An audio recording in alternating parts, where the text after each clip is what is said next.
Hey guys, welcome to Learning with Adam. Today we're going to be learning about quantum numbers. Alright, so you may be wondering what exactly quantum numbers are. So, in quantum theory, electrons are located in orbitals, regions of space in which you can expect to find electrons of specific energy.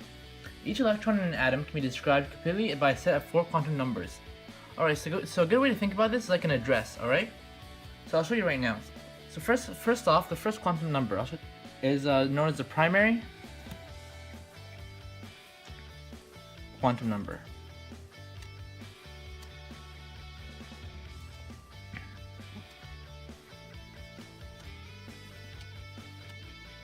Alright, so basically it has a symbol, alright, and the symbol is an N. So basically what this quantum number does is that it actually it describes the size and energy level of an orbital, and it has a set of permitted values. So basically the permitted values are as follows. They have to be whole numbers,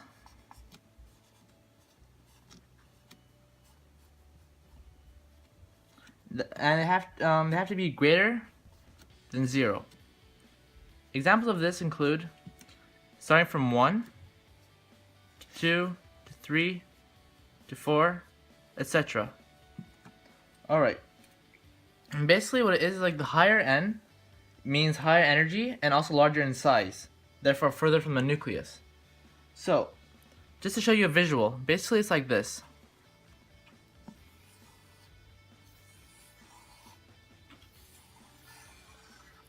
If this was an atom, this would be the first energy level, this would be the second, and this would be the third.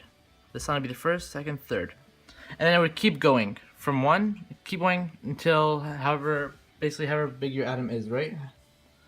And yeah, this would basically be known, if you're to like put it in like an address, this would basically be the city. Alright? And this is the first quantum number. Alright. So now going on to the next quantum number. This one is known as a secondary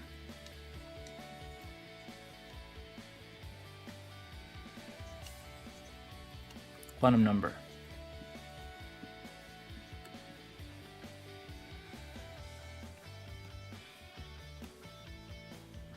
Alright, and just like how the other one, the primary, is known as like the city for an address, this one is known as the street.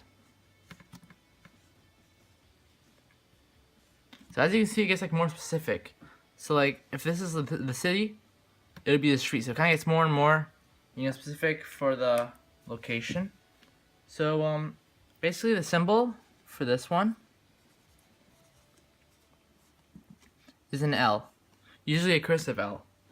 And so basically secondary quantum number, it describes the sublevel or the sub-energy level, and it also tells you like the shape of the orbitals within the sublevel. So some people also refer to the secondary quantum number as an angular momentum number, and yeah, so according to this, symbol is L. Each possible L value of n refers to the energy sublevels within each primary energy level. So there are also permitted values for this one as well. It's almost like an equation. It's like this. So it's from 0 to n minus 1. As we learned from the previous quantum number, primary quantum number, that's the symbol that it has is n. So for example, here, if n equals 3, then the possible values for L would be 0, 1, and 2. Because putting the 3 in here would be 3 minus 1, so from 0 to 2, which is 0, 1, 2. And then another thing to note is that the value of L could be identified by a specific letter. So just going down here, 0 would be S, 1 would be P, 2 would be D, and 3 would be F. So in this scenario, we have 0, 1, and 2. So this would be S, P, and D. Alright, so the next quantum number on the list is actually here, I'll write it down for you guys. It's the magnetic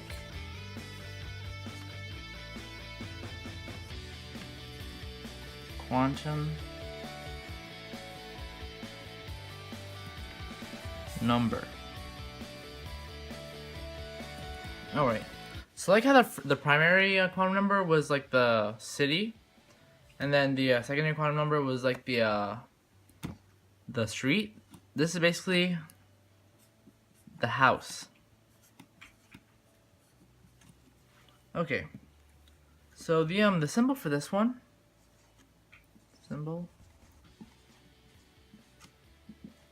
is an M with a little L. Alright, so basically what this quantum number is that it's basically the number of orbitals within a sublevel, and it describes the orientation in the space around the nucleus. It's basically it's based off of the L value. So an example of that. Well, first let me I'll show you guys the equation. So the equation for this, the permitted values, it is from negative L to positive L, and also includes 0. So going to an example of this. So let's go back into, let's say if n was 3, like the other example from before. Then L would be S, P, and D. 0, 1, and 2. And then ML would be, so since this is S is basically 0. So putting the 0 into this equation, all you get is 0. So you get 1 orbital. And then P is a 1. Putting into that equation, you get negative 1, 0, and positive 1. So you have 3 values. You put a 3 here. And then D is number 2. So putting into there, we'd have 2, negative 1, 0, 1, and 2. And then this is 5, so we put 5 here. Adding these together, that means we'd have 9 orbitals for this atom. And yeah, that's how you find the magnetic quantum number. Okay, so this is actually the easiest quantum number. This is the final one. So this quantum number is known as the spin quantum number. Alright. And basically what it is actually related to the spin of an electron and tells us that there's 2 electrons per orbital. So the symbol for this one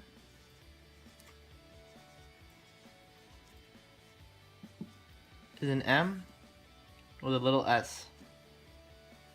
So for the permitted values, it's not really permitted, there really is only just 2 values.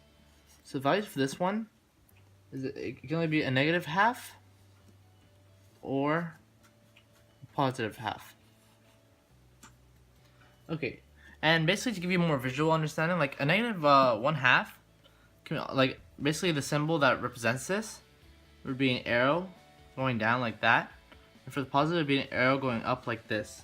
Okay, and basically what this means, this arrow means that it's spinning downwards, and this one means that it's spinning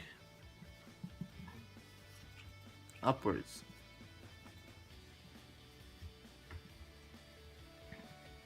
And yeah, just knowing this and the values is basically the last quantum number that you need to know. Alright, so just go over some review. So the 4 quantum numbers are principal quantum number, secondary quantum number, magnetic quantum number, and spin quantum number. Alright, so hopefully now that we're familiar with that, we can try some practice. So there's actually a chart that I've set up right here. We have energy level, which is primary. We have sublevel, which is secondary. We have number of orbitals, which is magnetic, and then we have number of electrons, which is the spin quantum number. So I've already filled the first one for you. So if you see here, if n is 1, what is L? So if you look over here, we can see that to find L, it's 0 to n minus 1. If n is 1, 1 minus 1 is 0. So all we have is 0. And 0, we know right here, the 0 is S. So we put an S here. As you can see, it's a 0. It's written down for you. And then going on to ms, number of orbitals. Sorry, ml. And then we can see here that's negative L to positive L, including 0.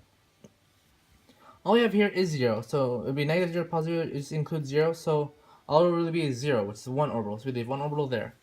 Then we also know, for ms, that there's 2 electrons per orbital, so if there's just 1 orbital, then there's 2 electrons, and that's all you got for the first chart. Now we're going to work on the second part of the chart. So if we have 2 here, as n, we know here that L is from 0 to n minus 1, so 0 to 2 minus 1, so 0 to 1. So 0, we know that the 0 is S, so we have 0 and 1, and 1 is P, so we have S and P as L values. And the number of orbitals, you can see right here it's negative L to positive L, including 0. So we can see here, it's S and P. S is 1, as you know here, and then P is 1. So to put it here, it would be negative 1, 0, and plus 1, so that's 3. Add that up, we have 4 orbitals. Since there's 2 per orbital, we'd have 8 number of electrons. Alright, and now we can go on to the third one. So if n is 3, 0 to 3 would be 0, which is S, 1, which is P, and 2, which is D, SPD. Because there would be no 3, it's be 0, 1, 2. So SPD. And then we know again that for S there's 1 orbital. For P there's 3 orbitals. And for D we know there's 5, because if D is 2, then it's going to be negative 2, negative 1, 0, 1, 2. So that's 5. So we're going to put a 5 here. And then add those up. We get 5, 8, we get 9. 9 with 2 electrons per thing, we get 18. Well, let's put that here now.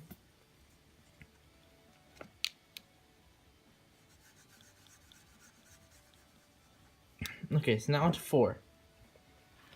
So we know 4 right here is n minus 1, 0 to n minus 1, so 0 to 3. So we're gonna have 0, 1, 2, and 3. Again, we do the same thing. We know that S is 1, we know P is 3, we know D is 5, and F. So if F is 3, then we can write it down to be negative 3, negative 2, negative 1, 0, 1, 2, 3. That's 7. So we have 7 orbitals for there. Add these all up. 7 plus 3, 10, 15, 16. We have 16 orbitals. And then 2 for each orbital, then we have 32 total electrons. So if you knew how to solve this chart along with me, then you should be good for everything here, because this uses every single quantum number, and this basically elaborates on everything. This is N, this is L, ML, MS. So if you know how to solve this, then you should be good, and I hope I taught you a lot today. Thanks a lot, and see you back next week with Learning with Adam.